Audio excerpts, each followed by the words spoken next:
beliaunya juga wali, Kiai Abdul Hanan. Melihat Kiai Abdul Hanan datang, Habib Soleh masuk wudhu. Setelah wudhu salaman dengan beliau. Kenapa Habib Soleh? Kok ditanya, kenapa kok wudhu? Wa fi sadril Quran. Dia di dadanya ada Al-Quran. Saya kalau megang beliau harus punya wudhu karena megang Al-Quran. Lihat bagaimana Habib ta'zim kepada Kiai, Kiai ta'zim kepada Habib. Assalamualaikum warahmatullahi wabarakatuh. Saudara-saudara kaum muslimin muslimat, sebangsa dan setanah air, sahabat-sahabat SSC channel sekalian, yang semoga senantiasa selalu dimuliakan oleh Allah Subhanahu wa taala.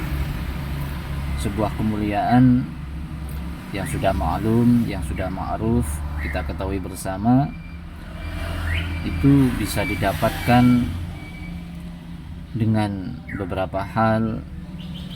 Kemuliaan seseorang bisa didapatkan karena mempunyai ilmu yang banyak, mempunyai ilmu yang tinggi, dan juga bisa didapatkan karena nasab yang baik, nasab yang tersambung dengan orang-orang yang mulia, dan juga bisa didapatkan dengan sebuah sopan santun, akhlakul karimah, dan juga adab yang dilakukan oleh orang tersebut.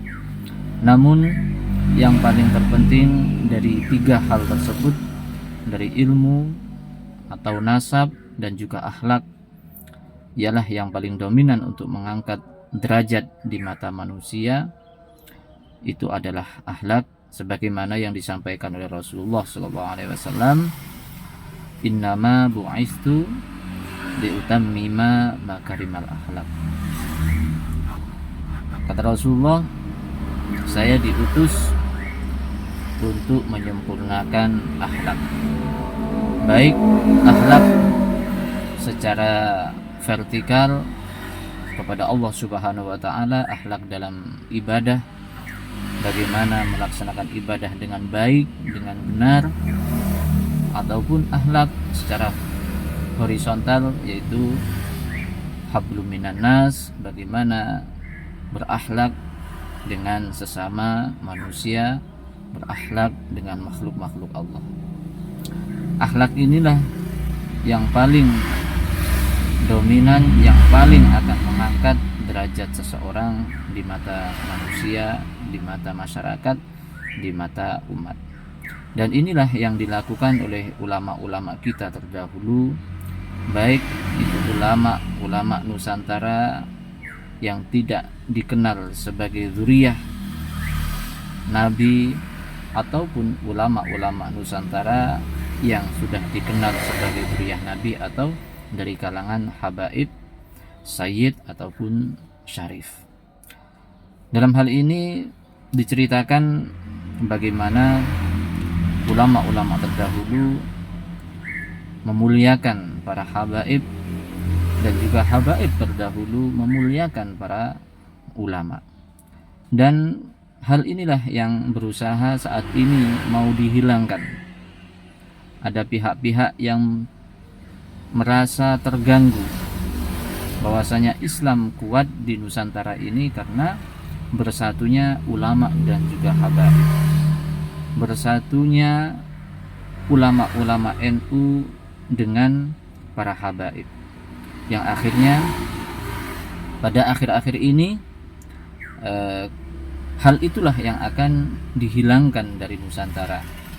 Kekuatan Islam ada dalam para ulama dari Nahdlatul Ulama yang bersambung atau yang bergandeng dengan ulama-ulama yang dari para habaib, para dzurriyyah Rasulullah SAW.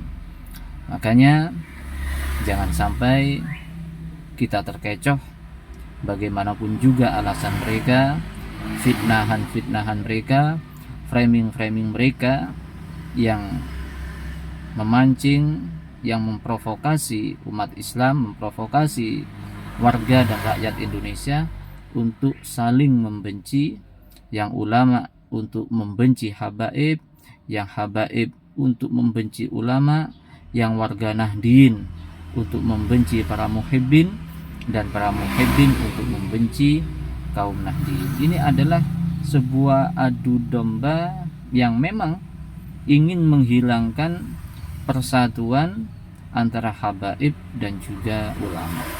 Karena kekuatan Islam di Indonesia itu ada dalam persatuan antara ulama dan juga habaib yang sudah terjalin hampir 1 abad ini. Maka ada sedikit cerita dalam sebuah kutipan video antara bagaimana Habib Sholeh bin Muhsin Al-Hamid Tanggul, seorang waliullah, itu memuliakan tamunya Kiai Haji Hanan yang saat itu juga termasuk masyhur sebagai walinya Allah, dan juga Kiai Abdul Hamid Pasuruan, bagaimana dia sebagai ulama dan juga sebagai dzurriyyah Nabi saling memuliakan.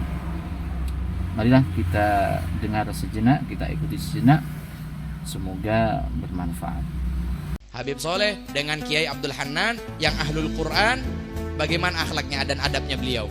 Kiai Abdul Hanan setiap mau sowan ke Habib Sholeh, nyampe di rel ini, itu sepedanya dituntun. Itu katanya abah, katanya paman, Habib Alwi, katanya semua cerita dituntun. Karena apa? Mau sowan ke wali Habib Sholeh. Beliaunya juga wali, Kiai Abdul Hanan. Melihat Kiai Abdul Hanan datang, Habib Sholeh masuk wudhu. Setelah wudhu salaman dengan beliau. Kenapa Habib Sholeh? Kok ditanya, kenapa kok wudhu? Wa fi sadrihil Quran. Dia di dadanya ada Al-Quran. Saya kalau megang beliau harus punya wudhu karena megang Al-Quran. Lihat bagaimana Habib takdim kepada Kiai, Kiai takdim kepada Habib. Kiai Abdul Hamid Pasuruan punya cerita juga dengan Habib Sholeh. Ini saya cerita dapat dari Ami Alwi, Habib Alwi bin Abdul Hamid. Ada satu orang dari Pasuruan datang sowan ke Habib Sholeh. Ditanya, dari mana? Dari Pasuruan. Habib, loh pulang. Di sana ada Kiai, wali min auliyaillah, Kiai Abdul Hamid. Minta barokah sama sana. Minta barokah, jangan sama saya, sana. Pulang lagi sowan Kiai.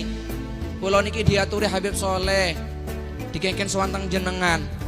Nyuwun barokai. Nangis Kiai Abdul Hamid, ya Allah le, barokah sak mangkok le, Habib Sholeh ku laut le.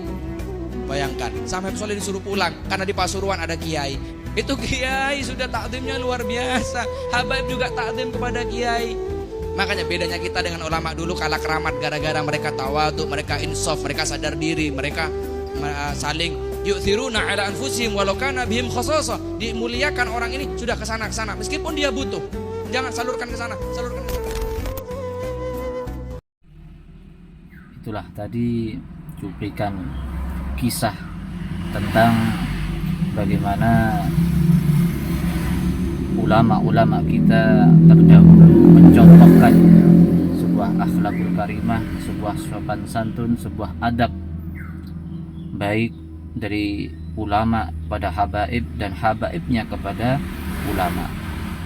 Dan inilah yang akan dihilangkan dari negeri kita, yang akan dihilangkan dari Indonesia, dari Nusantara oleh pihak-pihak orang-orang yang kemungkinan bukanlah dari aliran-aliran Ahlus Sunnah wal Jamaah.